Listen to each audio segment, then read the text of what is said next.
Wrestling fans, are you ready? For the thousands in attendance and the millions watching around the world, let's get ready to rumble!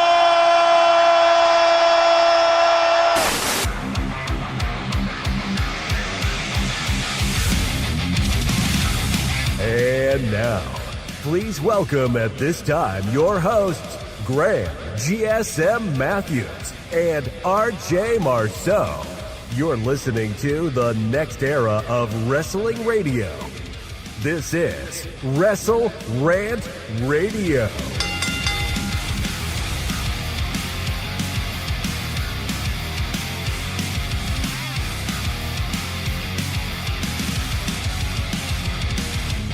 Happy Thursday, folks. Welcome back to WrestleRant Radio. Our first time back on Thursdays in a few weeks. First time in the new year. It's January 8th, 2026. Myself, Graham GSM Matthews, as always, being joined by the one, the illustrious, full of rants here today that we'll be getting into soon enough, Mr. Marceau and myself. RJ, brother, what's going on? I'm doing good. I almost didn't make it here. I was almost put in a stroke prior to us getting on live. Just laughing really hard. So hopefully we can keep it together, but a lot of rants coming on here. A lot of rants coming here today. Raw and Stranger Things alike. We traveled the upside down on Monday for Monday Night Raw, and overall what I thought was a solid show, what you thought was a perfectly fine show. One could say it was the best Raw of the year so far. You could also call it the worst Raw of the year so far, and neither of us would be wrong. But in all seriousness, though, we do have quite a bit to talk about as far as Raw is concerned from Monday night, the Stranger Things themed episode. No cast members. No secret ninth episode. Could still be coming. Got our tinfoil hats on, and we'll be talking about that here today on WrestleRant Radio. Thank you guys for joining as always or watching after the fact. Much appreciated. New episodes every single Thursday on WrestleRant.com, WrestleRantRadio.com, all major podcast platforms, and right here on YouTube. Want to shout out the channel members real quick. Alexis, Miss Maud Matthews, Dylan Giacomo, Mrs. Renee, DJ Swerve1 at Swerve1 on IG, Mr. Marceau himself at RJ_Marceau on X. John Ritland, Real Honesty with John Ritland on YouTube, who I spoke with yesterday about the biggest and best movies and worst movies of 2025. Check that out when you get a chance. Red Planet Wrestling on YouTube, that being Richie. And last but not least, our favorite fan, Average Grunt at gruntwrestling.bluesky.social. On Blue Sky, Grunt, we got some news for you. Mr. Marceau tuned into Dynamite last night, staying true to his New Year's resolution of keeping tabs on AEW a little bit more this year. I'm going to ask him his thoughts on Dynamite momentarily, so stay tuned for that. But more information on WrestleRant, all access pass channel memberships down below. Also be sure to like the video, subscribe, all that stuff, greatly appreciated. Turn on notifications as well to be notified every time you upload new content and every time we're live here for WrestleRant Radio every single Thursday. Mr. Marceau, a lot to get into here today. I will ask you about your thoughts on Dynamite in just a few moments, a few minutes here. We had a lot of comments come in before the show. I'll kind of filter some questions for you here first.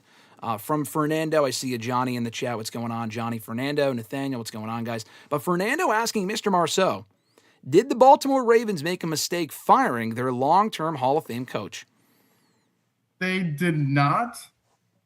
He's been there for, I think, 18 years. They won one Super Bowl. I think similar with the Steelers, who, if they lose this weekend, I think they may as well move on from Mike Tomlin. I think it's just one of those things. They've, had the same coach. Yeah, they made the playoffs a good amount. They just can't get over the hump. So I think complacency. I think they finally realized they need to go in a different direction. Hopefully, win another Super Bowl. Making the playoffs is great, but the whole name of the game is winning the whole thing. So are they? What's the record? Like, they're nowhere close, right? They're not like they're done for the season. Lost. So if they beat the Steelers, they would have made it in, but they didn't. Oh, okay. So then they fired their Hall of Fame coach after that. Correct. Okay. Yeah. So the timing makes sense. I was going to say why now and not the middle of the season. The season's almost over at this point, but that makes sense.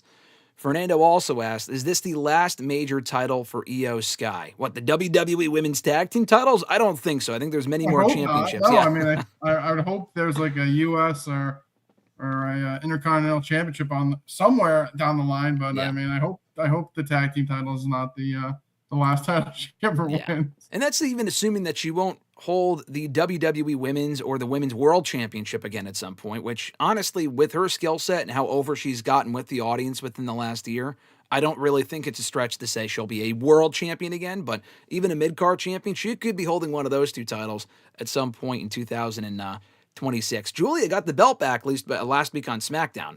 I don't know why exactly or what the fuck's going on over there. I like Julia, but the flip-flopping of the U.S. title, a lot like with the IC Championship, it makes even less sense with the U.S. title. I had an issue with the IC title scene, which we'll get to in our Raw review. The U.S. title scene, it's at least Chelsea Green's over, Julia's not. Maybe they think putting the belt back on her will help. I don't know. My point is maybe we see Julia and Io Sky this year for the Women's United States Championship. Unlikely anytime soon, but at some point down the road, it is indeed possible. Nathaniel said, "Hi, RJ. What was your favorite Stranger Things season, and do you want a season 6? See, people ask my favorite season. I feel like that's a tough one. I feel like the first season was obviously, without the first season, we're not even where we are now. Yep. I think the Mall season's probably my second favorite. I mean, I thought just we had a lot of progression. Mm-hmm. The fourth season was good. The second season is probably my weakest. It definitely is, I think, for most people, yeah. Like Callie came in and stuff like that. But I would say like outside the first season, the third season is probably my favorite. I don't want another season at this point. We kind of they just ended the show. It ended. Everyone's going on. We don't need a sixth season. We don't need an extra episode. So I thought third season outside of the first was my favorite.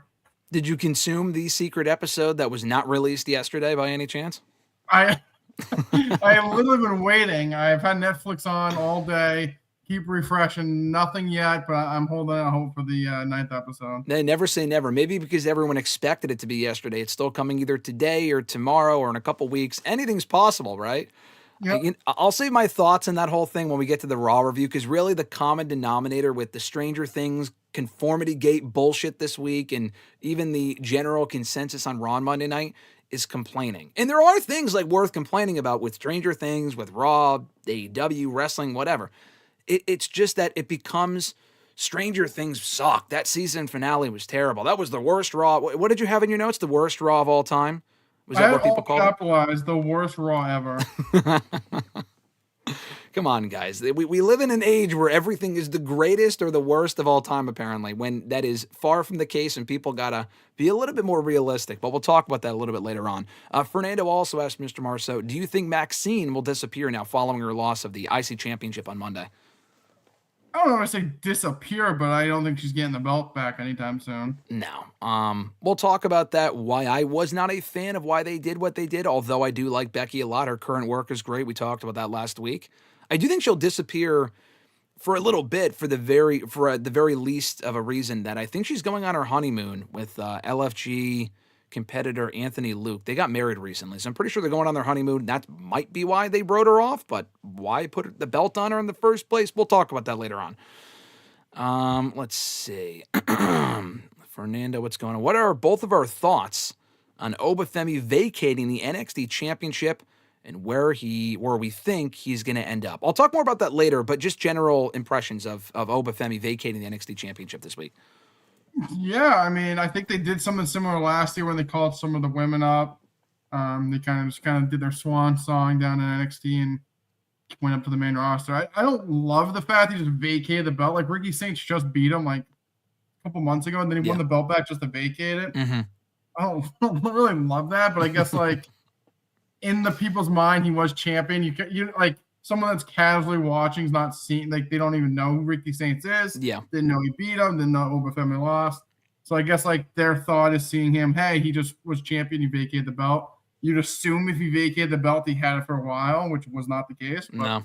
I guess the presentation alone kind of gives you that thought that he had it for a long time. So I don't hate it, but I mean, it wasn't really necessary. No, I wasn't a fan of that execution. I mean, I'm not saying that Leon Slater should have beaten him. I think it would have been awesome if he did. There was no chance of that happening, of them putting the NXT Championship on the TNA X Division champion. Maybe not necessarily no chance. I mean, they're going into their AMC premiere next week, which is crazy to think it's already here next Thursday. They could have, done a big moment where Leon Slater upsets Oba Femi. And it's not as if Oba Femi's undefeated. Like, he went the Oscar route in vacating the championship ahead of the main roster call-up, but Asuka was undefeated, so they didn't want her getting pinned before she arrived in the main roster, so she went to the main roster undefeated.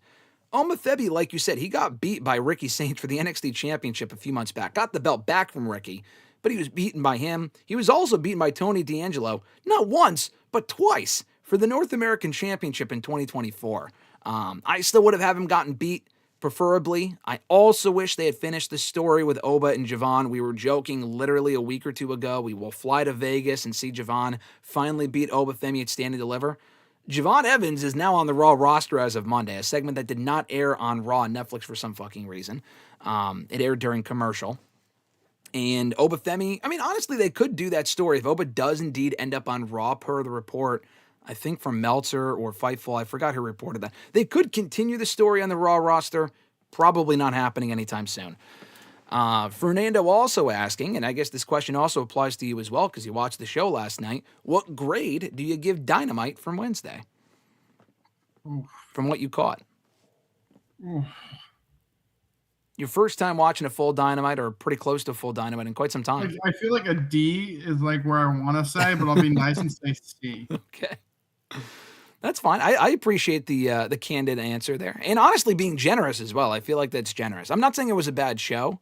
I didn't really care for, like, there wasn't anything besides MJF that I was like, I need. Like, after watching, it was like, the only thing I really feel like I missed was MJF. Yeah. No, I feel like I thought that was a good promo from him. They hyped up him and Bandito for next week. Another question on that in a second. You didn't like Mox? I know you're not a Moxley fan. I understand that. But I hate Moxley, but you know one thing I don't like? And UFC used to do this, and AEW loves doing this, like the Eliminator thing. No, yeah, I agree, like, yeah. It might be the laziest. It's like the laziest thing ever. It's like you're basically like saying, oh, it's like an Eliminator. But like, what? Like if he beats, like just do a title match at that point. Yeah. The whole point of an Eliminator, which UFC used to do, would be like two top contenders would fight each other. The winner then goes to face champion. Yeah. They've kind of gotten away from like number one contender always getting the title. So they kind of got away of that Eliminator term. Mm-hmm. But like the whole point, it should be like Shelton Benjamin should have faced someone else. And then they're winning that match gets you to face Moxley. Yeah. Not Moxley facing you. And like, if you beat him, then you get a chance to face him again for the belt on line. Dumb. Yeah. Not a fan of that. Also, they added the rule where, and they've been doing Eliminators for years now. They have kind of toned them down a little bit, but they've done more in recent weeks. They added the rule where if you survive the full time limit, you also get a championship shot that way too, which I'm not really sure why that makes sense. Like if Shelton Benjamin won 30 minutes with Moxley, which he didn't, he got beat with 5 seconds to go. But had he gone the full 30 or 25 or whatever it was, he would have earned himself a title opportunity. He didn't fucking beat him. It went to a draw. So why would that therefore earn him an opportunity at the title? That also, to me, doesn't make sense. That it's not what happened last night, but it's a rule they added that I just don't really get.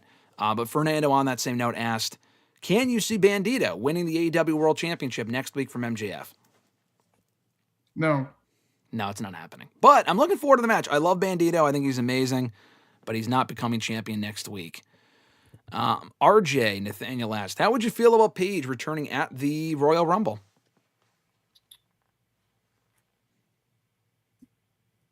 That's my feeling. Sure, I guess. I mean, I don't think we like. Do we need her? No, of course cool, not. One off, cool. Don't need a full run here. No, I don't think they definitely don't need a full run from her, especially when we already have AJ back as a part-timer. Nikki Bella's back as a full-timer, and I think they've both done good work from what we've seen of the both of them. Nikki Bella's around a lot more than AJ is. AJ will come, do something, leave, come do something, leave. Probably going to see her in the Rumble as well. I wouldn't mind a Paige like return run. I just don't really know what you would do with her. But for the moment itself at the Rumble, I would be totally down for that. I want to see Paige back. I said that last week here on the show. Fernando said, RJ, are you not one of those delusional WWE fans who are acting like Jericho is this hot free agent after not giving a shit about him, or he said crap about him, after all the years that he was in AEW for? I don't think so. I mean, I kind of clarified this on Tuesday, but basically he's saying like, oh, I hated Jericho in AEW. I hate Jericho himself, but in WWE, I'm a big Jericho fan. I'm excited for him. He's a massive free agent. Nope. No, I've never been a big Jericho guy. Didn't care for him in AEW. Don't care for him to come back. Pretty much the same with Edge. I never was a big Edge guy. If he came back, I wouldn't be doing cartwheels tomorrow. Christian, Honestly, Punk. You could put Punk in that same thing. Never was a big Punk guy. Mm-hmm. I think for WWE it was a good get at the time because I feel like they capitalized off him leaving AEW. But I mean, at this point, Jericho's like over the hill. And honestly, Punk looks like he's halfway there as well. So, yeah, I'm not a big Jericho guy, and I don't think he's like this great get if he comes back. I think it's a great moment when he comes back. It depends. We've talked about this before. I don't know what they do with him specifically. The guy is 55. We got to remember that. But I think, and I said this on Hashtag on Tuesday, I'll keep this brief because I will mention Jericho likely again later on. I think to put this in perspective, there are a segment of fans who, if they only work for this one company, I love them. If they work for that other company, fuck them. And it goes both ways. Like, massive, the sickos of AEW, if they go to WWE, you're a fucking traitor. But if you're in WWE only and not in AEW, if you leave WWE to go to AEW, you're a fucking traitor as well. I don't know what you call the diehard WWE fans, but it's the same notion, just reversed. With me, I've always been a big Jericho fan, but I'm also going to sit here and tell you, I did enjoy his work in AEW for the first year or two with the whole bubble shit. His first year or two was good. Then it fell off a cliff. And it was absolutely atrocious with the Jericho. Dude, there are clips of us talking about Jericho and how he and Cody were the worst parts of the show for a long time. Cody got out 4 years ago. Jericho's been there for the last 4 years, doing absolutely terrible work. In the ring, he's been okay. The character stuff, the stuff on television, the promos are absolutely abysmal, and the guy's been around for 30, 35 years. This is the worst work I have ever seen Jericho do in his entire career of the shit that I have seen. I'm not saying he's going to be amazing if he comes back to WWE. I'm just saying if they can find the right role for him, do not give the man creative freedom above all else, and use him in like short and sweet kind of uses and stuff like that. I feel like he could be okay. Retire there. I don't know if he's a part-timer, quarter-timer, full-timer. I don't know. But if they can use him correctly, I think he might be okay. What was my favorite movie before I saw Back to the Future? I don't know. But Back to the Future has been my favorite movie since I saw it. So that was also over 20 years ago. I couldn't tell you. Fernando said, what percentage, RJ, of a chance do you give my Bears, he said, in making the Super Bowl? How many teams are in the playoffs? I think it's 7 teams each way. 14 teams. I don't know. What's 14? I don't know. They have 1 out of 10%, whatever. I think this year, more than ever in the NFL, any team can make the Super Bowl. Okay. So whatever it takes, I think there's 7 teams make the playoffs on each side. There's a bye. So yeah. That makes sense. Yeah. So they have a 17% chance to win whatever the fucking math is. I think, like I said, I think anyone can make it out of each conference. So I would say they have an equal shot as everyone else. Got a few more football questions here for you. Fernando also asking, RJ, do you think Aaron Rodgers can turn back the clock and pull off one more miracle and make it to the Super Bowl and win it? No. How old is he now? 40-something. Damn. I remember when he won the Super Bowl in 2011 with the Packers. That was 15 years ago. A long time ago, brother. He's 42. Damn. What's like the oldest player that you're aware of that's in the NFL right now? Like what's the ceiling? He's probably the oldest. Like literally like the oldest, right? I mean, Tom Brady was probably like, especially for the position he played, was probably the oldest. Like, I don't know if ever, but like, no quarterback usually plays the age that Brady played. But like, yeah. I would say most, like, I don't know what the median age is, but I bet you it's probably like early 30s. I don't even know. Let's see. Need more young blood. The median age of and this is how old he is. The median age of an NFL player is around 26 years old. Really? Wow. Mm-hmm. NFL players got more young blood in them than the WWE main event scene does right now. Yeah. It's like I said, because quarterbacks usually like them and kickers and punters are probably the oldest. Okay. Other players usually around like 30 to 33 is when you retire. Damn. Because you're old. Like for that age, like you're slower and older and yeah. How often does he get hurt?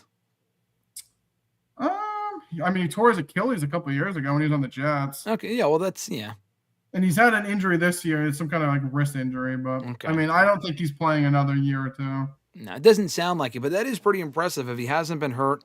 that often in the last few years, that's pretty impressive at the age that he's at. He can go another 10, pull a Jericho and retire at 55. Fernando also asked, if you were the GM of the Ravens, RJ, who would you consider to be the new coach? That's a great question. That's a good question. I feel like you'd have to. I'd assume probably an offensive coach. I feel like you'd want an offensive coach to pair up with Lamar Jackson. Mm-hmm. Can't think of one off the top of my head right now, but I'd probably lean that. Like Harbaugh was more like he started off as a special teams guy. They kind of need more of an offensive coach. I mean, their defense was also atrocious this year, but yeah, I don't know. I feel like the young quarterback, you need a good offensive mind around them. How long do they take usually to make a decision like that? Like, is there a deadline or something? No deadline, but like right now, I think there's like 7 or 8 teams that don't have a coach. So, okay. That's normal, I think they said it's like half the league doesn't have, or a quarter of the league currently doesn't have a head coach. So I would assume in the next couple of weeks. The problem is if you're still coaching now, like there's rules that like during the playoffs you can't interview and stuff. So it's kind of like murky now. But yep. I mean, I would say within the next week or two, you'll start seeing guys accepting jobs. Interesting. Okay, I'll have to keep an eye out. Mr. Marceau, new head coach of the Ravens. That's what I'm expecting. I mean, that would be great. I think I could see it. Give me back shots, Solid Monster. Thoughts on Roxanne Perez being Money in the Bank winner and Lyra being Queen of the Ring winner? Would love both. I know you would love both. We have it somewhere. From last night. We didn't. No, you picked, I think, Lyra, or maybe I did. Yeah, no. Pull it up from last week. Notes from last week. Yeah. We had. Give me a second. Stuck on a page. You got it stuck on a page. We had Lyra. I had Lyra Money in the Bank, and you had Chelsea Green. Chelsea Green, yeah. Yep, that's what I said. Queen of the Ring. I don't know if we picked a Queen of the Ring. You had Becky Lynch, and I had Bianca Belair. Okay, all right. But Roxanne and Lyra would all. I don't see them doing both. I mean, I think what we. No, picked I don't see them doing both either. But yeah, but I think we picked who we picked makes more sense because one's like established and then one's like newer. Like Queen of the Ring, King of the Ring last year went to fucking Cody Rhodes. I mean, it's not like he needs it. I mean, Money in the Bank also went to Seth Rollins. He didn't need it either. No, he didn't need it either. But Naomi's been around for 15 years. Did she necessarily need it? No, but that was cool. No, but like she kind of needed to finally like get put on like bump her up. Yeah, which it did. And it wasn't like Charlotte won it or Becky or something or whatever. So, Roxanne and Lyra would be great. I just don't see that happening. Millennial New, what's going on? I see Eric there. What's going on? Did I hear that Lucasfilm announced that Tom Cruise is going to be directing a lightsaber duel in the Starfighter movie coming next year? Is that real? I did not see that. It's a new Star Wars movie. That's what they're talking about. Tom Cruise is involved. Hey, Mr. Marceau might be in. Big Top Gun Maverick fan. Hey, Tom, are you a Mission Impossible fan? I feel like you are. I've never seen any of them. That's surprising. Wow. I haven't seen any of them either. I'm just saying I thought you would have seen the movies. Yeah, I'm not like – I like Top Gun. I'm not like an over-the-top cruise guy, but yeah. Top Gun Maverick's still a goated movie, though. Oh, thing is amazing every time. Never gets old. Never gets old. Let me see here before we move on. Eric's singing the lyrics to Judas here. Nathaniel asked RJ, do you hope to see Lyra get a huge push and be Becky's final opponent? I mean, hopefully Becky's not retiring anytime soon. I hope Becky's not retiring anytime soon, but hey, she get that win back. Yeah. And she could get that win back from SummerSlam that she did not get. That win back from fucking SummerSlam, so maybe. Maybe they'll revisit it down the road. And last 2 questions here. Yeah, Fernando, we'll talk about J.C. Jane being rumored to get a main roster call-up. I have some thoughts on that. I will include that all in one question for Mr. Marceau later on. His last 2 questions, though, football-related. Is Lamar Jackson overrated? No. Properly rated or underrated? I think he's properly rated. I mean, 2-time MVP. I think with age, maybe with age, it might make him a little bit more. Like, the problem is his legs are what make him great. Mm-hmm. He's really fast and stuff. Obviously, he's going to get older. He's had some injuries recently, so he's going to slow down. His passing isn't the greatest, so I think that might eventually. But no, I think he's high. I think maybe he's propped up a little bit, but I think he's still a good player. Okay.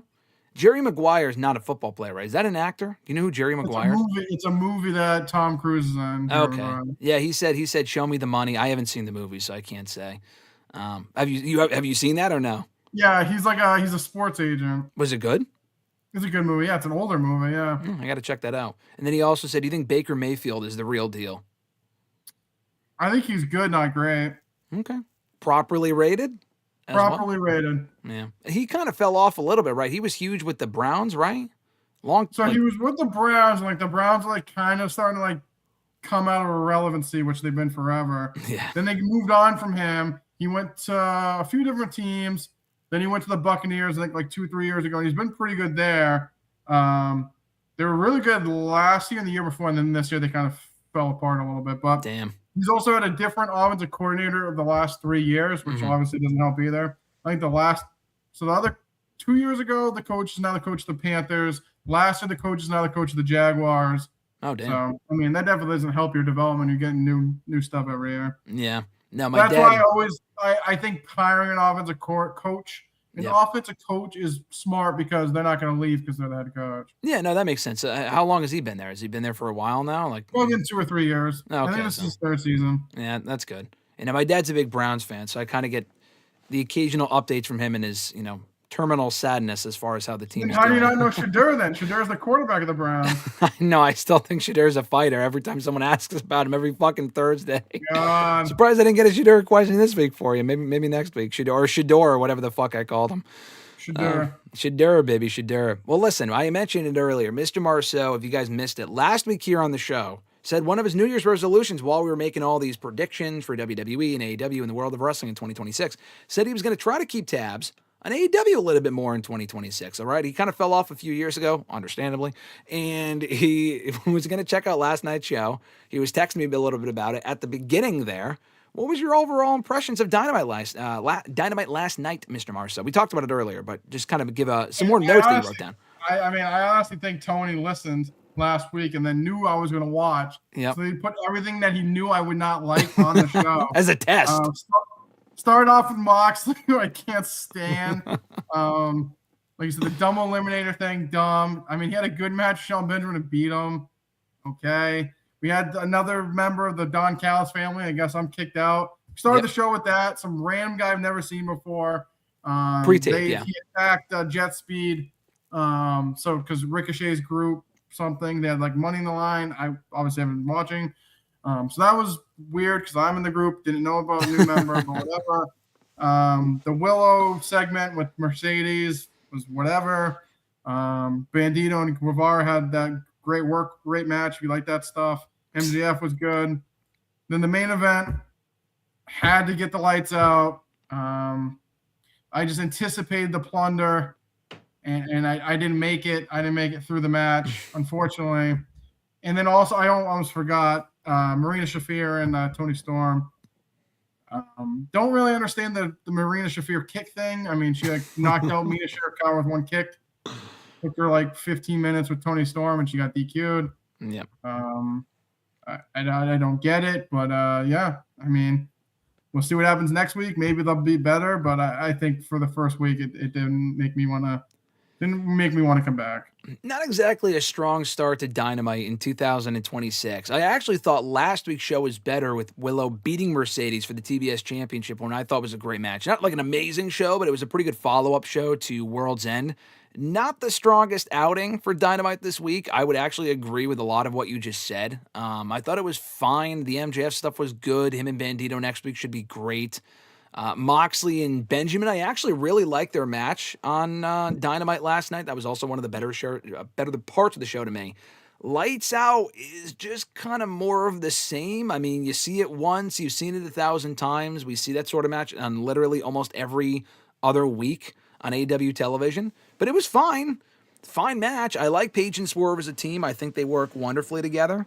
But unfortunately, I'm watching the show and I'm thinking, fuck, I know RJ's watching. I was hoping for a hotter show, so he might be more impressed.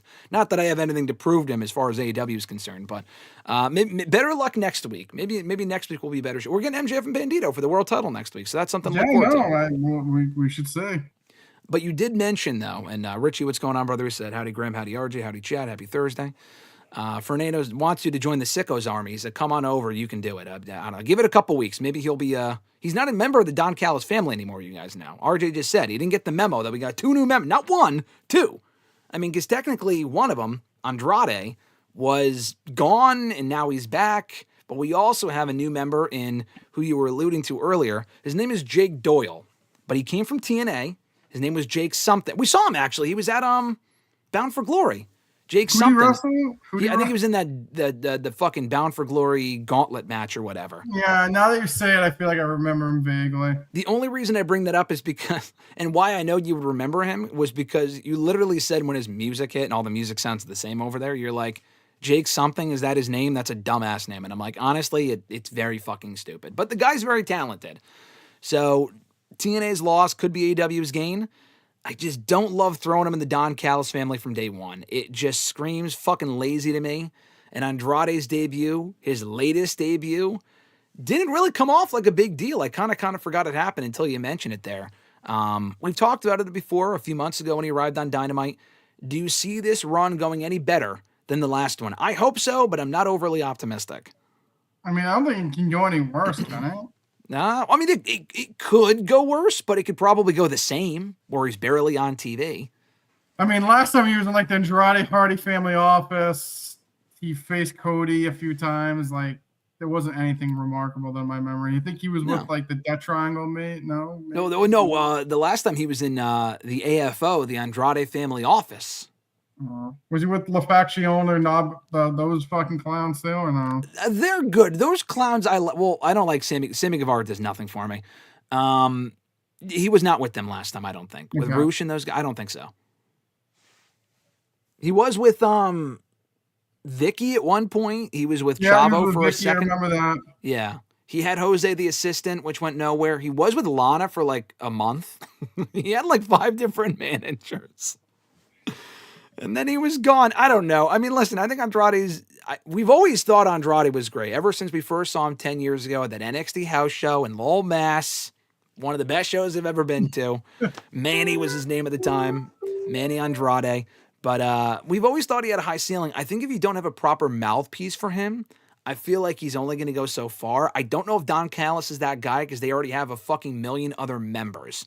Okay, so... And I also don't like this Jake Doyle guy, who I do enjoy his work, immediately pairing him with the biggest loser in that group, Mark Davis, who I could not give 2 shits about, immediately makes people not care about the new guy, Jake Doyle. So that's also... Yeah, I had no idea who that was. I thought it was his brother or something. They look pretty similar. Yeah, now that they're going to acknowledge, he's Jake something from TNA. Like, he's not a big enough name where you would know where he is, but I completely understand what you're saying. Daniel, what's going on? Thanks for joining. Abu Sika coming in a little bit late here. We literally just mentioned this 2 minutes ago, but he said, Mr. Marceau, final Shadur recap of the season. No, we just talked. He sucks. I mean, I'd be surprised if he's on an NFL roster next year. Come on. Who's he signing with in 2026, 2027 season? Anyone? I mean, technically he's still on the Browns, but I don't know if they'll keep him. Stinks. He stinks. Never gets old. Listen, talking about new members of the Don Callis family, we could soon have another one within the next couple of weeks if this SmackDown star doesn't leave WWE, and that's Tommaso Ciampa. It was reported last Saturday that he's actually on his way out. His Mr. Marceau he's going to start singing, na, na, na, na. Goodbye. His contract's up within the next month, and he's not renewing. And I don't think it's a company call. I think it's a Ciampa call, which is why he was not on SmackDown last week, the first 3-hour show of the year, since they brought it back since last June. And actually a pretty good show, by the way. I will say that. I was shitting on 3 hours of SmackDown. I'm still not optimistic, but last Friday was a good show. I will say that. No Ciampa in the corner of Gargano for his U.S. title match with Hayes. Looks like he's on his way out. Now, he hasn't spoken on this. There's been no additional details. So I don't know if it's a case of he wants to take time off, if he's retiring. His neck has been beat to shit in the last 5-6 years. So he could just very well be done. He's got to be late 30s, early 40s at this point. I mean, Ciampa spent a decade, what it feels like, in fucking NXT.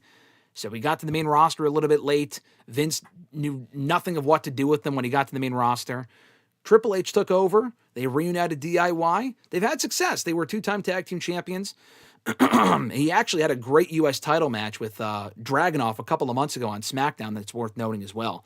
But it kind of felt like he hit his ceiling. So even if he does leave and he goes to AEW and probably joins the Don Callis family or goes to TNA or something like that, which I honestly think might be the best fit for him, I don't think this is a case of like, oh man, they dropped the ball big time on Ciampa, greatest NXT title reign of all time, which it wasn't.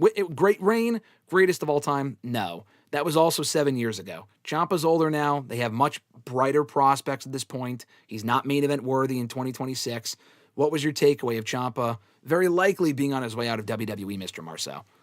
Yeah, I saw the news. I mean, looking at it here, he turns 41 in May. There you go. And like you said, I mean, I've never been the biggest Ciampa guy. I wouldn't say like it's a big loss or they dropped the ball with them. I think like you said, they had a good little run. I would focus probably on younger talent. So like, unfortunately, he's just not that. But I think for what he was, I thought he had a good run. And I mean, main roster wise, it probably could have gone better. But his NXT stuff was really good. Yeah, I think if they had called him up, if Triple H was in charge 5 years ago, 5, 6, 7 years ago, I think he would have had a better chance of succeeding on the main roster. But he just got called up too late because if he was called up in 2019, 2020, when they were originally on Raw, like DIY had a tryout match on Raw in like fucking 2019 when Ricochet and Black were also there. And they stayed in NXT, thank God. Because if they went to the main roster, they also would have gotten fired, no doubt. But they were in NXT for a while, had a great run there. There was only so much they can do with the guy. They just have a loaded roster as WWE. But guess what? So does AEW. So if he goes to AEW, he might challenge Ricochet in an open challenge for the national championship one week. You probably won't see him again, and you'll probably end up in Ring of Honor. So it's not a case of like, oh, AEW's gain. Would be cool to see him there. I just don't really think that's the ultimate endgame. Maybe he ends up back in WWE down the road. I don't know. But it's a bummer that he leaves. Do you think this is an opportunity for them to do something with Gargano, who's a lot older now as well? Like maybe as a babyface. Honestly, as a heel on his own, I don't think so. But as a babyface, maybe I could see there being something there. Maybe. I feel like once Ciampa, I still have a good feeling about it. But if Ciampa goes, they're just going to throw him to the wayside as well. Yeah. I just think they're just one of those two people that just are a lot better as a team. Yeah. I just don't see them doing anything with Gargano past a certain point by himself. So I agree and I disagree. I do think in 2026, they're better as a team. But 10 years ago, that's kind of weird to say that. I mean, there's a decade ago, 9-10 years ago, Johnny Gargano could have been the modern day Daniel Bryan. I mean, the matches he was having that we witnessed in NXT were fucking amazing, the Andrade matches. He was as good. Been a bit strong on the Daniel Bryan comparison. Could he have been a world champion? I don't know. In the main roster, probably not. But he could have absolutely been upper mid-card. With the way he was killing it in NXT back then, as I said with Ciampa, if Triple H was in charge at that point of the main roster, I think he would have had a much brighter chance. Is he getting to that level in 2026? No. They have way fresher faces, a lot newer blood. Why push Gargano when you can push Oba Femi, Trick Williams, Javon Evans, Joe Hendry, who I know you're not the biggest fan of, Hayes, and literally anyone, people that have already been there, women as well, so probably not happening. Daniel did say as well, he said, this Shadur slander's got to stop next year. Can't wait for him to make you eat your words, or at least I hope, Daniel says. You better keep hoping then.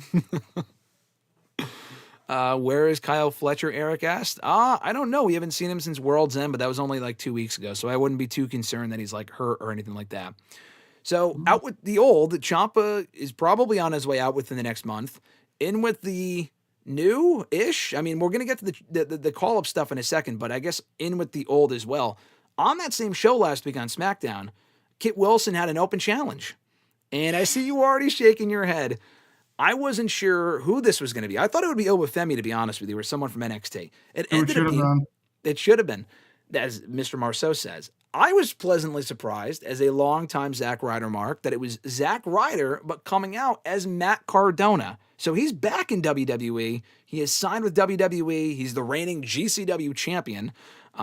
He's given up all of his indie belts, all of his mud show, indie championships and shit, and returning home to WWE, which was always the goal in the last 5-6 years since he got released back in April of 2020. So a fine showcase for him. He's back on SmackDown. We last saw him in the last time is now tournament in November against LA Knight in an unsuccessful effort, but he has spent time in GCW, TNA, had a couple one-offs in AEW, Ring of Honor, MLW. The guy has literally been everywhere. NWA, maybe everywhere except for New Japan, and now he's back in WWE. I'm a fan of the move for the simple fact that he's not going to be world champion, but I think he can be a fine mid-card addition to SmackDown. What was your impression of this, Mr. Marceau? My impression is that I put him on a list on my notes. It's people, veterans who can put people over. It's him, Rusev, Sheamus, Aleister Black. Okay, perfect example. So he's going to be great as an established veteran to put over the people we just named: Oba Femi, Ilya Dragunov, Rick Williams. Perfect. Yeah, nothing more, please. I think that's fine. He doesn't have to be like an undercard guy. Like making him a jobber again, I think would be a mistake. With everything, don't make him a jobber again, but like he should be the veteran putting people over. Yeah, I think the Rusev role is perfect. People might shit on Rusev like, oh, he came back to do nothing. Brother, he challenged for the Intercontinental Championship like fucking 3 times last year. Like he also feuded with Sheamus. He beat Sheamus at Clash in Paris. I know you're not a big Rusev fan. I'm not going to sit here and say, oh, Rusev should be world champion. Not in 2026. But, like, he has served his role well. I think Matt Cardona can find a similar success in that role on SmackDown. Like I said, put him in that category with those other people, and I'm okay. I would like to see him work with the Ilyas and the Garganos and the Hayeses and the Trick Williams, Sami Zayn. All those, I think they can have a really healthy mid-card division on SmackDown. He's not getting beyond a certain level. He will not be a fucking world champion. The guy turned 40. He's older. I get exactly where you're coming from. I'm happy to see him back. This is what he wanted. He can't be shocked when... if it turns out that he's only ever really utilized as a stepping stone, but like as an undercard competitor, or even to what you described as at the mid-card level, that's really his ceiling at this point. I think Cardona's great, but let's not get too, pushy here and thinking, oh, the guy's going to change SmackDown. Not that anyone's saying that. I'm just saying, I like that he's back. I think he's a welcome addition to a 3-hour show that could use some new blood. And that includes a lot of NXT call-ups, Mr. Marceau. Oba Femi, we just talked about. On his way up to the main roster. Don't know where he's going yet. His rumored home is Raw. Javon Evans, we found out this week, definitely on the Raw roster. I like that a lot. Trick Williams, officially a member of SmackDown. I love that idea, and I also love the idea of him working with Sami Zayn. I think that's awesome. Those are only a few names. There were some rumblings about Joe Hendry a couple of weeks ago. He might be going to SmackDown. Big thumbs down for Mr. Marceau. Tony D'Angelo, I don't know what's going on with him. Of all the rumored call-ups, he's not among them, which is... Send him to the unemployment line. I honestly, and I don't mean this in a bad way, I like Tony. And I like this other guy I'm about to mention a lot more than Tony. He strikes me as the next Wesley, where they do not see any plans for him on the main roster. Wesley was also far more talented than Tony D'Angelo. Just saying. If they released Wesley and never called him up, then why the fuck would they call up Tony D'Angelo and find anything for him to do if they couldn't do it for Wesley? Just my opinion. So, I don't know about him. But on the women's side, Jordan Grace, officially on SmackDown. Great to see that. Lola Vice, rumored for a call-up. JC Jane, rumored for a call-up. Don't know if the rest of Fatal Influence is coming with her. Would rather see Fallon Henley in that spot, but that's a different conversation. Blake Monroe. We talked about this a couple days ago. Probably why they did that stupid angle on Tuesday where they didn't do the rematch with Thea Hale. She attacked her, and then they gave the belt to Izzy Dame instead. Couldn't think of many options that were less interesting than Izzy Dame, in my opinion, but okay, whatever. Brother, they are completely ravaging NXT. To the point where they had a segment on Tuesday where like fucking Jasper Troy's there. And all these other people I don't really give a shit about. Shiloh Hill I like. The rest of them are like, Josh Briggs, who gives a shit? Like, okay, he's staying in NXT, who cares? Who the fuck is gonna, like, I don't know. They still have Ricky Saints, Ethan Page. But here's the thing. NXT isn't the priority, right? The main roster is. And a lot of these people I mentioned should be on the main roster. So is this too much too soon? Do you think the timing makes sense with these call-ups? What are you thinking right now with all these names arriving on Raw and SmackDown? No, I think it should be right around Rumble time. I mean, that's I would say it's kind of like heading into the new year. It's kind of starting off the fresh slate with the 2026. I don't hate it. Like you said, I think it's good. I know people don't like this, but, new people come up. It happens. quarter one budget cuts come up as well soon. Have that written down as well. People don't like that, but that'll be coming soon. Yep. But no, I think the people they've called up and people we think are going to get called up, I think all make sense. Have to have a plan for them. We say this every time. There's people that call up and they have nothing with. I kind of slate JC Jane in that category. I just, what do you bring her up for by herself? I just don't really think she's that much interesting. I understand she's been in NXT for 20 years, but I mean, it is what it is. But I think like Monroe's a good one. They said that segment was really dumb, and then she came out later and lost it. I think it made no sense. Yeah. My only thought was like she's clearly getting called up, so we'll see what happens. But no, I mean, Trick came out on SmackDown, huge pop, working with Sammy. That's a great start. Oba clearly going to main roster, Javon Evans. So I mean, I got no issues there. I can't emphasize enough what you just said there. I cannot highlight this enough. They have to have a plan in place for these people. We say it every single fucking time. It's all about the aftermath. And my thing is, as I mentioned when I asked you, I'm just worried that it's January as we speak. Are half of these people even going to be on the Mania card? Like, I just don't know if now is the right time. They did this a few years ago. They called up Tiffany before Mania, Bron Breakker before Mania, and none of them were at WrestleMania. Which is fine. They ended up obviously panning out. Breakker is a big star. Tiffany ended up winning the world title, women's title a year later. So they'll be fine. They just got to be careful. They just got to be. Like, Javon, I think, can get away with just doing some cool shit on Raw and being directionless, quote unquote. Trick, they have a plan for, clearly. Oba, how the fuck could you not? I mean, he's literally, like, he should be the guy or one of the guys. And we've talked about that before. The women I'm a little more concerned with. I think Jordynne Grace will be okay. She is a challenger for Jade Cargill. I don't know what that match looks like ultimately, but I mean, that's a feud that makes sense. JC Jane is JC Jane. I mean, I maybe in the mid-card title scene? Maybe? Is she working with Becky? Probably not. Is she working with Julia? Probably not. So, like, what are we doing with JC Jane? You know, that one doesn't really makes sense to me. But are you at all? And no, Eric, I don't think Tatum's currently rumored for a call up, but I think Tatum Paxley's great. I think she should be, but you can't get rid of everyone. You also can't call up everyone at once and then expect them to all get over at once. I think Tatum honestly would make sense at some point, maybe not now, but when Lyra's done with Bayley. I know we want Lyra on her own again. I understand. But I think Lyra and Tatum as a tag team, given their history in NXT, I think that would make sense at some point, personally. Yeah, I don't hate that. I think that would work. No, like you said, I think you get to the point that you start calling up too many people. But like we said, when you call people up, there has to, like, you can't just be like, oh, I want these set people. Like, there needs to be a plan in place to then execute. Yeah. You can call these people up and they can have a debut that's like huge and a big moment. But if there's no other follow-up, they just fall to the side. Like Ivy Nile, American Made, like all these people they brought up that really didn't really have a plan for these people. Maxxine Dupri, I mean, she's fucking flowing around for years, and they finally just like gave her a chance. But like a lot of these people, they just call up, don't do anything with them, and then they expect us just to be like, oh, like what happened to them? It's just, you gotta have a plan for them, and if you don't, they're gonna fail. Stephanie McCare, they clearly had a plan. She's prospered. Roxanne, same thing. Like the people they've had plans for, you can tell because they've actually like been on the show and they're kind of like a bigger deal now. Yeah. But there's plenty of other people they call up, they don't do anything with, and then they're wondering why does no one care about this person? Well, because you never did anything with them. Yeah. Yeah. No, for sure. I mean, a lot of that comes down to creative, and some of these people I just don't like. Could you get JC Jane over in front of a main roster audience?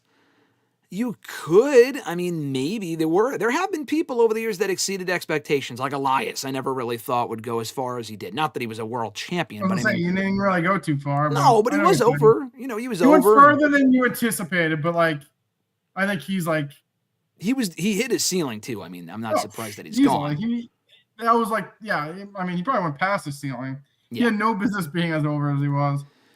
Yeah, well, I was also going to say, like, for the women specifically, because we're talking JC Jane, Alexa Bliss exceeded expectations, but I also feel like she had more star potential in NXT. She just never won the NXT women's title. Like, we were fans of Alexa in NXT, and we were like, okay, she can talk, she's got a good look, I think she'll do well on the main roster, and obviously she did. Carmella's probably who I'm thinking of, because Carmella, I had no expectation. She was just the hype girl for Enzo and Cass, who both got fired within a year of getting called up. And that didn't really work out well. But Carmella had a lot of success. So I also feel like Carmella had more charisma than JC, who I don't want to completely shit on, by the way, because I think she's had a really good past year. I know I shit on JC a lot, but she has improved. She's had some really good matches. She's better on the mic. I still don't see her as a leader of a group. I just don't. I don't even think she's the best person in her group. And I'm looking at Fallon Henley. I think Fallon Henley has a higher ceiling than JC does. Personal opinion. I know you agree with that as well. Yeah, I agree. I mean, not that she was like that low, but like even someone like Bianca, like she was good at NXT, but she was never like the top person at NXT. Got called up, obviously. She's doing good for herself as well. But like you said, I don't know. Like I would lean Henley more over her as like the star of the group. But I mean, like you said, when JC Dean's been in NXT for so long, I guess they kind of like by tenure kind of give it to her. Yeah, I mean, I think Sean's like kind of has a soft spot for JC. Like, hey, you're still here. We fired Gigi. Mandy Rose quit. She got fired, whatever.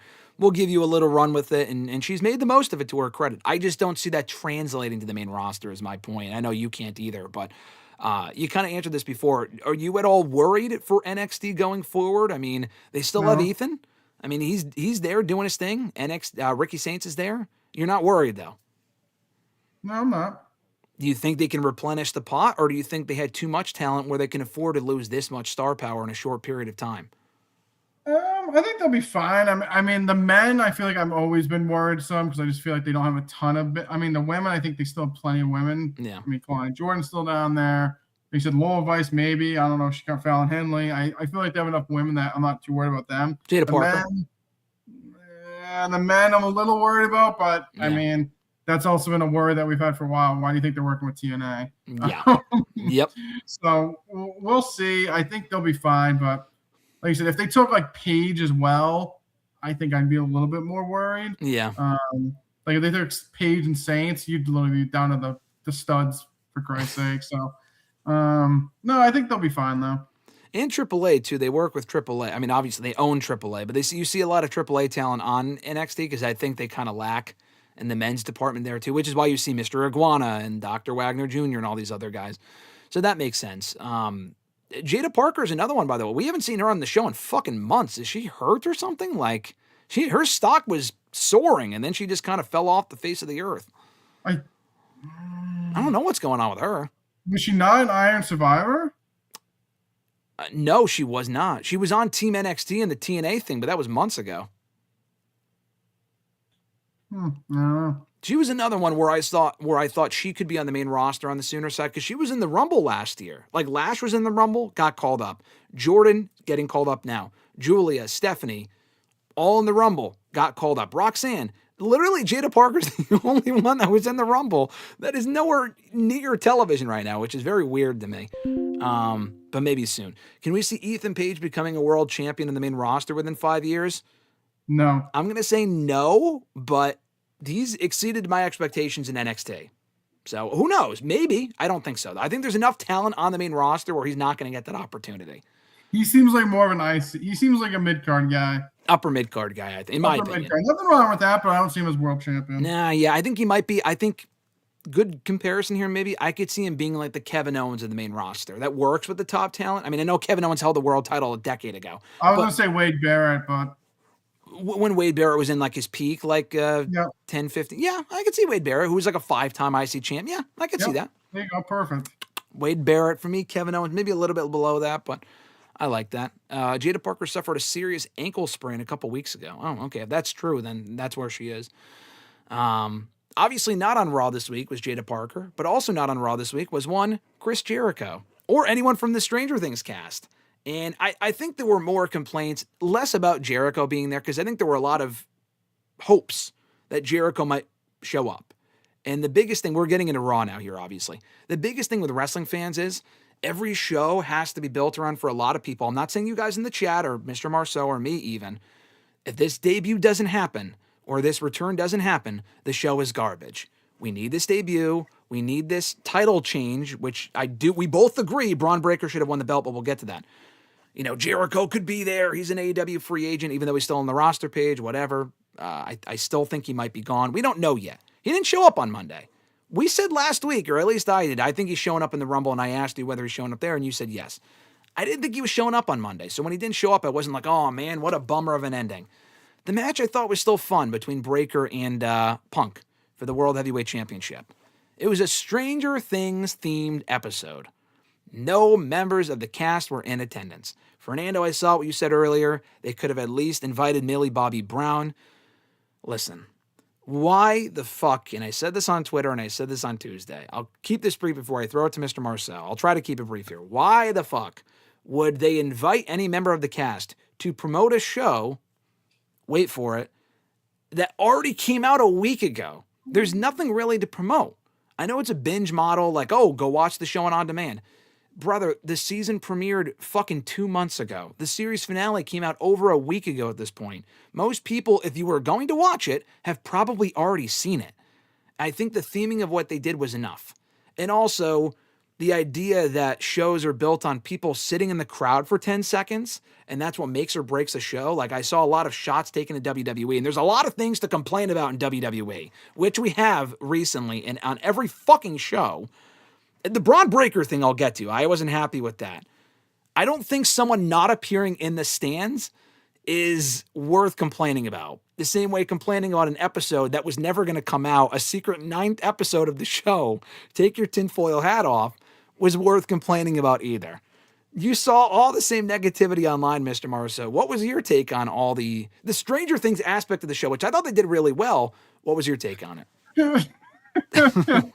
Oh my god. Yeah, I thought, like you said, with what they had was good enough for me. Like they had like the tentacle, kind of like the Vecna stuff all over the set was pretty cool. Yeah. They had the pizza truck from season 4. They had the squad van from season 5. They did the chapter thingies. The music. I mean, that was all I needed. I didn't need Will Byers sitting in the front row to make Raw any better. I didn't need to see a segment with him. I don't think I would have enjoyed it. I don't think a lot of people complaining online who said that they weren't there, that they should have been there, would have liked that either. But I thought for what it was fine. Like I said, why did they have to be there? The people that watch the show have already watched it. The people that watch Stranger Things have already seen the finale. They've seen everything. So what's them being there really going to change? Nothing. Mm-hmm.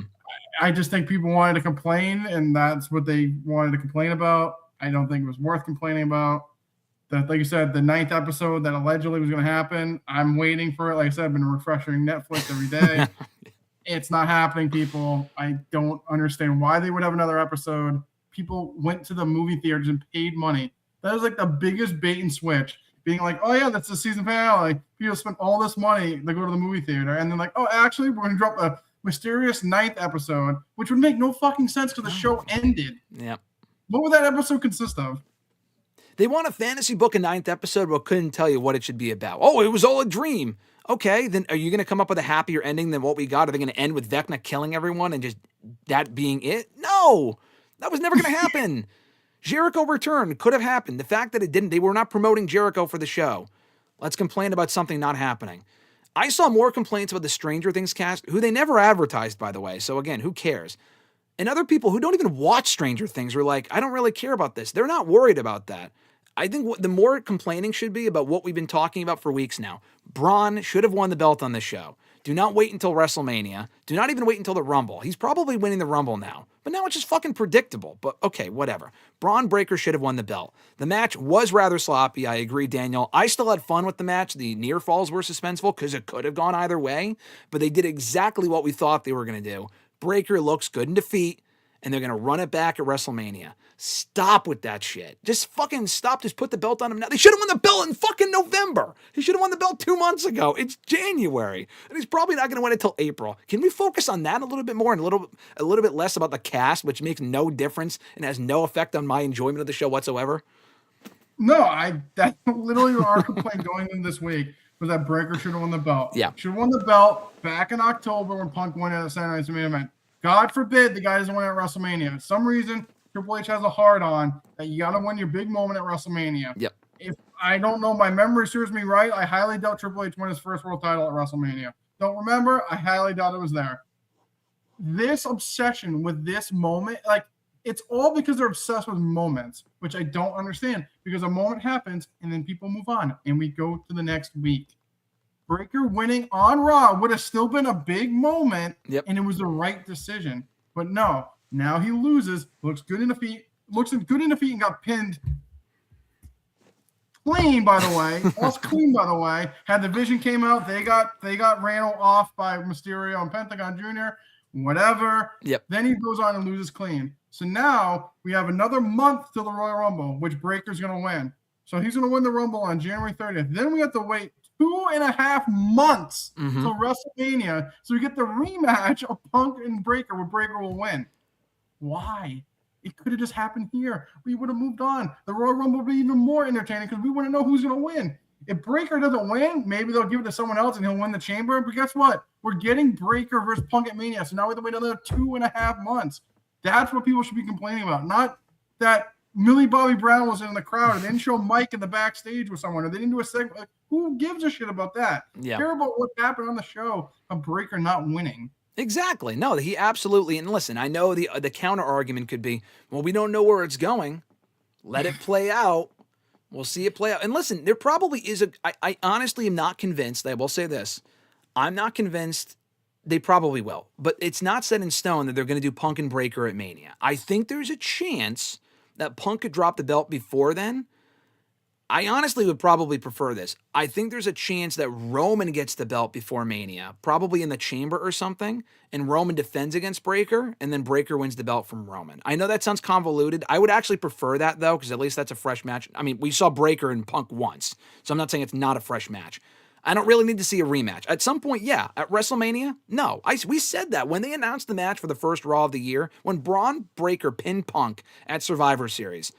I said then, that is not a Mania match. Do it before then. And they did, with the wrong outcome, but they did it before then.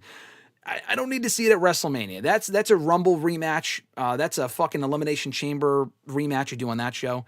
You don't do that at WrestleMania. Braun very likely will win the belt at Mania.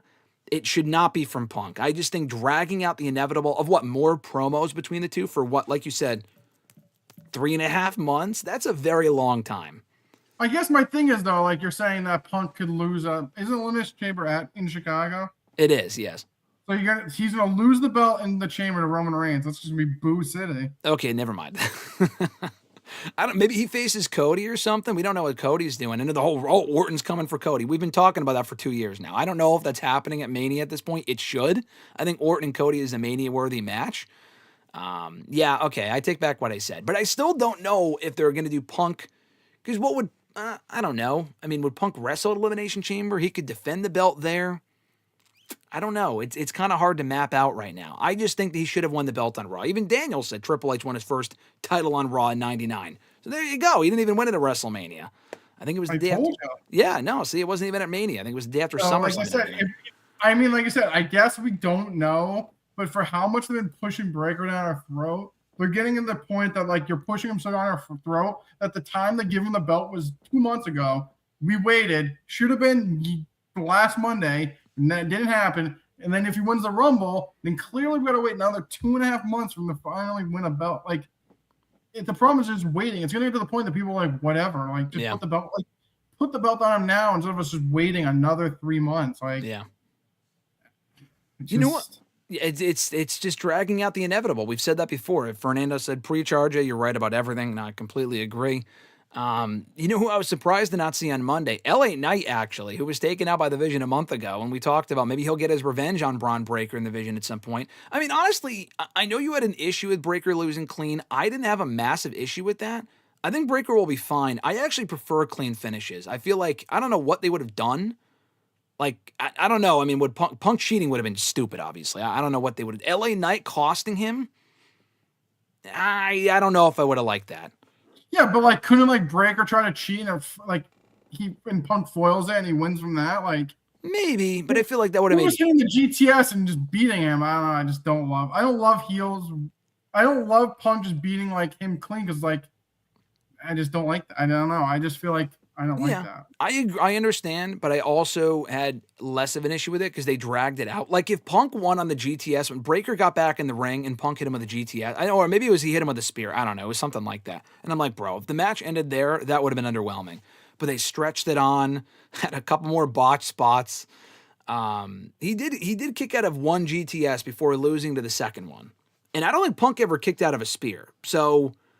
I know we joke about it, and I'm not saying I would have done this, but at least they did make Braun look as strong as possible because he also dominated most of the match before Punk won. So Punk kind of won out of nowhere, like he hit the knee and then another GTS. I was okay with that, but it's all about the follow-up.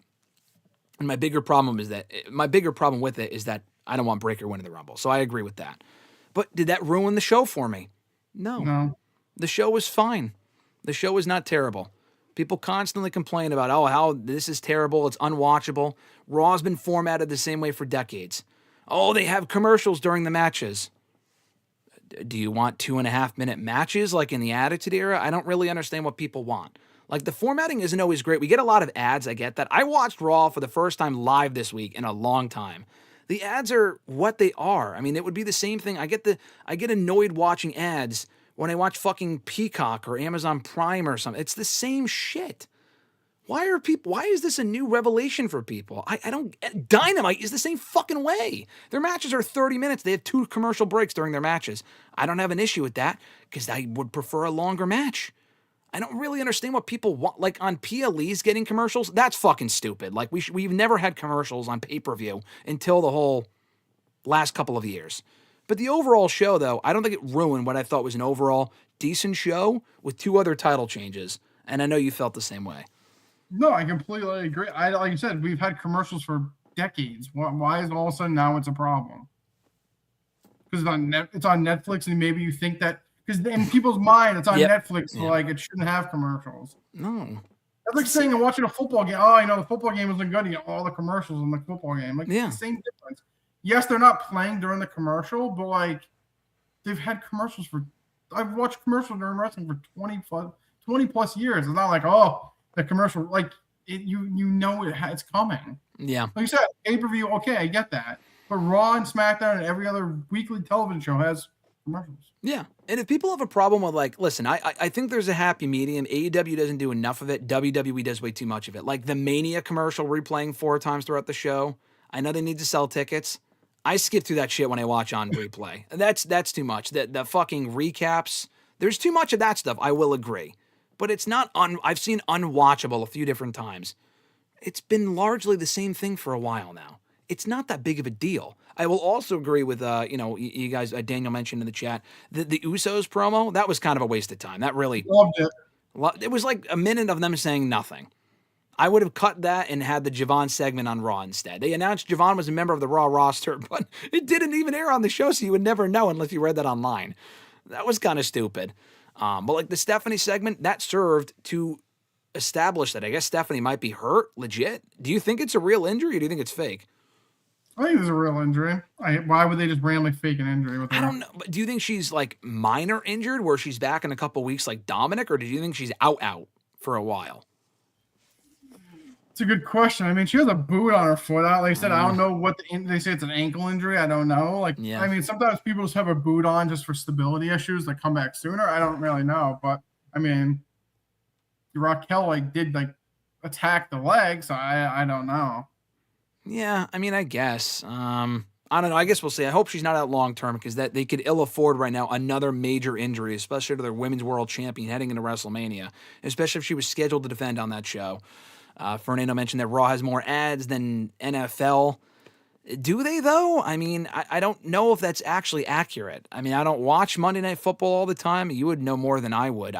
Every time the ball changes hand, we got a commercial. Yeah, for a 3-minute commercial. I don't. It's a 3-hour event. I mean, you're getting commercials every 5-10 minutes, pretty much. That's how. I don't know. That's just how television works. That's never really bothered me. I don't really. Yeah, it's no different than any other television. Like they got to get the commercials on. That's like saying you watch a Family Guy and you're like, oh my god, all the commercials. Like it's a TV show. You're watching on TV. There's commercials. Exactly. That's just what it is. I mean, that's been the case for decades now. I don't know. Their formatting could be better, but.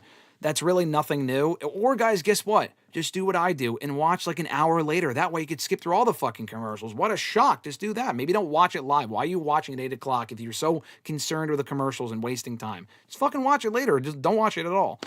But we do have women's tag team champions. Rhea Ripley, Io Sky, beating the Kabuki Warriors. Either the Kabuki Warriors would win.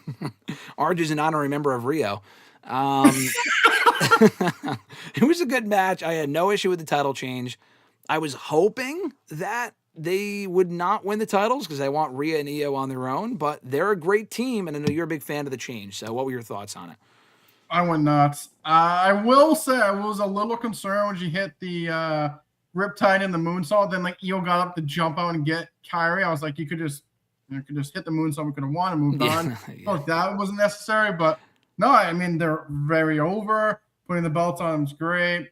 Love Io, love Rhea, love the picture with them and Triple H doing the one that you sent me. That was great. I think I loved it. I thought it was a good start to the worst Raw of all time. So. Yeah, that's what people are calling it, the worst Raw of all time. Honestly, I totally forgot about the title change. I was worried about the cast of Stranger Things not being there. Daniel even said the R in RJ stands for Rio now, I see. It does. It always has, actually. And Fernando just said, RJ, you got to admit, signing Javon Evans during commercial was very stupid. He's a transitional, or like he's a star that can transit. Well, like whatever. I know what he means. I do agree that should have aired during Raw. I would have gotten rid of the Usos promo and put that during commercial or saved it for next week. I feel like the Javon thing was more important. Would you agree with that? But like, I guess my thing is like they said he signed with Raw. People are like, we didn't see him sign the contract. Does it really matter if he see him sign the contract? No, but they should have announced it during the show. Okay, sure. They should have announced it during the show. But everything else, I think the formatting was fine. Like Becky and Maxxine was okay. Didn't love the match. They've had better matches together. It was not bad. It wasn't great. I thought it was fine. I thought it was a quality, fine, nice match. My issue with it was not really the match, and the crowd sounded quiet as fuck. I guess, honestly, the crowds are just ready for this feud to be over. I mean, it's been going on for months. I don't really blame them. Becky is, once again, the Women's Intercontinental Champion. Becky is amazing. I would have just kept the belt on Becky in November or kept the belt on Maxxine and had her lose it to Roxanne Perez. I don't really understand why we had to go through this whole thing with Maxxine winning it for 6 weeks and then losing it right back to Becky. I guarantee you, just so Becky can be champion for the Mania match with AJ Lee in 3.5 months and have that belt be on the line. Again, it goes back to the Breakker thing, though, dude. We're dragging out the inevitable. What's the point of this? I don't know. I mean, I didn't hate Becky winning the belt because I think she's doing good stuff, but like, why put the belt on Maxxine to hold it for like a month and a few weeks just to drop it right back to Becky? Yeah, so I don't think she's winning it back. Nope. I mean, it's very lazy, but maybe we get her in the chamber and AJ costs her the belt and she loses to somebody else, and we get her versus AJ with no title on the line. You don't need her to win the belt just to face AJ. Like. That match doesn't even need the belt on the line. No. I didn't, like I said, I don't mind Becky winning the belt. I don't really think Maxxine's the long-term solution anyways, but you just put the belt on her a month ago. It was a fine enough decision a month ago. I don't think enough bad stuff's happened in a month that you would instantly just change course. But like you said, we're probably getting Becky versus AJ at Mania for the belt. So, I got to get the belt on her to hold it. Keep it warm for 3 months. Yeah, I guess. And then does AJ win it and then disappear with the belt? Because clearly she's not a full-timer. Because if she was, she would have been around more consistently since September. She showed up for War Games, then disappeared again. We haven't really heard Becky talk about AJ, even though she's tapped out to her twice. We don't need to drag things out for 9 months and then do breaks, and it kind of loses the momentum. Just fucking do it and get it over with. I mean, I don't know what else you do with Becky at Mania. You can figure something out. No, it's going to be it's easily her and AJ at Mania. Yeah. I don't think the belt needs to be on the line. Hopefully, like I said, she holds the belt for a month or two, loses it in the chamber. You can have AJ cost her the belt. Yeah. Maybe Liv or Roxanne wins it there. Then those two could face each other at Mania, Liv and Roxanne for the belt. At that point, we'd assume Judgment Day hopefully is done and over. So that would be good. So you're making 2 matches out of one. Like maybe Roxanne just beats Liv, and then obviously or vice versa. We split off from there. But yeah, I don't think that match, AJ and Becky, does not mean the belt on the line. No, completely agree. Last 2 things from Raw. Quick thoughts on Liv Morgan and Lyra. I thought they had a quality match with Liv Morgan going over in their first ever one-on-one encounter. Yeah, no, I thought it was a good match. I mean, Liv winning, I think you mentioned before, Stephanie being out would be huge. I just feel like they have a lot of depth on Raw. True. You could put Liv right in that, she could just be right in the title picture if you really wanted to. I think kind of easing her back in, like I said, even maybe a little icy title run wouldn't be too bad. But no, I mean, I feel like she's kind of really found her footing. She's a star. I mean, to look back at NXT and where she is now, I mean, a complete 180. But I think with her joining Dom, people are like, oh, you don't really need to do that. I feel like it's kind of transcended her career. especially with the Judgment Day stuff. But I feel like she came out and she just knows she's a star now. Yeah, no, she's one of the biggest stars, male or female, in that entire company. Is she still your pick for the Royal Rumble at the end of the month, for the Women's Rumble? She is, yes. This is a nice start in that direction, continuing on towards her potentially winning the Rumble. And speaking of Mania matches, Becky and AJ, we're getting Gunther and AJ. I thought we were getting that at Mania. We still might. We're getting it next week, they announced this week, with Gunther taking a slap from AJ and Gunther not reciprocating. They set up a match for next week's Raw. Did that surprise you? And do you think this is the first of multiple matches between them? Or is this really just they're getting it out of the way now so both guys can go in different directions going into WrestleMania? I don't think we're going to get a rematch. I think this is Gunther wins and we move on, honestly. Okay. I'm surprised they're doing it so quickly, but obviously going into Mania, I just don't see Gunther's facing AJ. So yeah. I think it'll be a good match on Raw, but I don't see him continuing it at this point. Yeah, maybe not. I'm not convinced. We'll see. I could see them continuing it. I kind of hope they do. I at least hope they have an important match for AJ, what will be his final Mania and what could be his final match, period, that could take place at WrestleMania. So we'll see. I'm glad he's on his own already. They just dropped the tag titles literally a fucking week ago, and he's already on his own again. And I'm glad we're at least getting the match. You know, if we're not getting it at Mania, we're getting it now because I think it'll be a great match. And I'm looking forward to what next week on Raw, which will be airing early, like fucking 2 p.m. or some shit. So just a heads up for anyone that is intending to watch live. But guess what? If you don't watch live and you watch later on, I know this is a shocking development, Mr. Marceau. You can skip the commercials. And then you don't have to worry about those pesky commercials that bother you so much. You can get through the show in like an hour if you skip through all that bullshit. I know that's new. Someone hasn't really figured that out yet. Just a little news for you. Maybe the Stranger Things cast will show up next week. I heard there's a chance. Maybe that's when the episode 9 drops, Stranger Things. Could happen. I know you're updating, you're refreshing your page as we speak right now. Yeah, that's about it. Fernando just saying, I don't think AJ and Becky is a Mania match with Seth gone. Becky and AJ is not that interesting. I disagree. I still think they can carry their own feud without Seth and Punk and whatever. I don't like them dragging it out, but I do think it works as a Mania match if they didn't drag it out for fucking 9 months. And Fernando said there's no reason for AJ and Gunther to wait until AJ retires. No, I agree. Maybe, like I said, they could be doing multiple matches, or this is just a one and done, like Mr. Marceau said. But we'll find out next week based on the finish and what else they have planned for both guys going to WrestleMania. But I'm glad AJ, or rather Gunther, well, AJ too, but Gunther's working with important names and not just fucking Akira Tozawa and shit after tapping out John Cena. Like he's actually working with top talent, which was kind of the key in the follow-up to tapping out John Cena last month. But that's it, guys. We'll be back next week to talk all about the latest complaints and rants in the world of wrestling. New episodes every single Thursday, WrestleRant.com, WrestleRantRadio.com, and all major podcast platforms. Shout out once again to the channel members, Alexis, Miss Mon Matthews, Delta Giacomo, Mrs. Renee, DJ Swerve1, at Swerve1 on IG, Mr. Marceau himself, at RJ_Marceau on X, John Ritlin, Real Honesty with John Ritlin on YouTube, Richie Red Planet Wrestling on YouTube, and Average Grunt at gruntwrestling.bluesky.social. More information on the down below. Be sure to like the video on the way out, subscribe, and turn on notifications for new episodes every single Thursday of WrestleRant Radio. We'll be right back here next Thursday with an all-new episode. Mr. Marceau, any closing thoughts as we ride off into the sunset here? My only closing thought, we didn't really talk about, is it me or is like the whole Adam Pearce like being mad at Gunther for being disrespectful might be the dumbest thing ever? It is the dumbest thing ever, but I think they acknowledged that this week. I think, you know what he said? I was paying attention because you're completely right. He said, you know that he goes, you were doing your job or something to that effect on Monday. He was like, you tapped out John Cena, you did what you were supposed to do. But what I have an issue with is you acting like an asshole. He didn't say asshole, but he said something like that. How you've been acting disrespectfully since then is the problem. I'm like, he's just boasting. Have you watched any heel ever of all time? Like, I don't get, like, people, like, I just don't get it. It feels forced. It is forced. It's not like he's acting as if he tapped out Cena, but then put him in a fucking body bag and then, like, took a shit on his merchandise or something. That makes no sense. He's got to be punished for being, hold on, let me find my notebook here. I gotta look this up. I don't know the word. I don't know if you know the word. I have it written down here.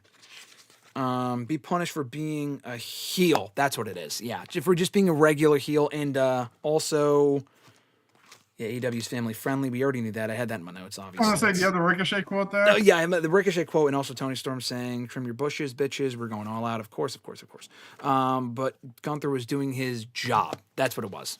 So, Quote that, write it down. Also, we kind of glazed over the whole lights out thing on the AEW. Oh, right, yeah.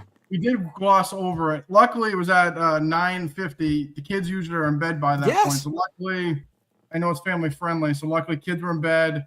They don't watch the next day, obviously, because the show's too late. You can't watch the next day at a normal time. So glad that it aired at 9:50. Don't want the kiddies seeing that lights out death match stuff. So I'm glad they waited till 9:50 to put it on. Yeah, no, I agree. They turned the lights out in the arena, which signals to kids, hey guys, you got to go to bed. 9:50 is too late, past your bedtime. You can't watch the next day. DVR does not exist.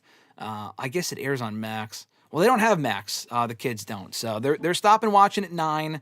All the inappropriate stuff is over at that point. Tony Storm's in the second hour, so they're missing all that inappropriate stuff. They didn't see Adam Page. What did he do? So I got to pull the notebook back out. I got to see what he did. Hold on. Adam Page putting a stapler in Powerhouse's dick. That's what it was. Yeah. Stapling. They're not going to see that, though, because it was air too late. Exactly. They don't have to. I think Tony Khan's onto something here. I think he's a genius for these family-friendly content. And you know what I look forward to next week more than anything? Your thoughts on AEW Dynamite. I hope you continue to tune in, stick to that resolution. Grunt is counting on you. And I hope you stick to it too. I hope next week, I'm praying to God, the wrestling gods, there's a better show next week. I didn't think this week was bad, but for your take, it was all the shit that you fucking hate. They put on one all show. The stuff I don't want.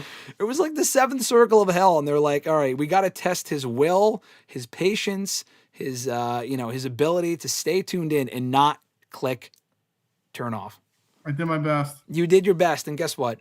I'm proud of you. I don't know if TK's proud of you, but I'm proud of you. All right? We'll check back on it. I'll check back on that next week here on the show. Until next time, folks, have an awesome rest of your week. I'll be live on Tuesday for #AskGSM. For Mr. Marceau, I'm Graham GSM Matthews. We'll get your ass down the road. Peace.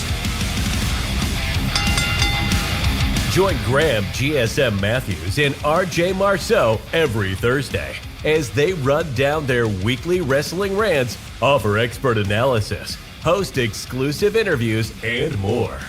Subscribe today on all your favorite podcast platforms and never miss an episode of WrestleRant Radio.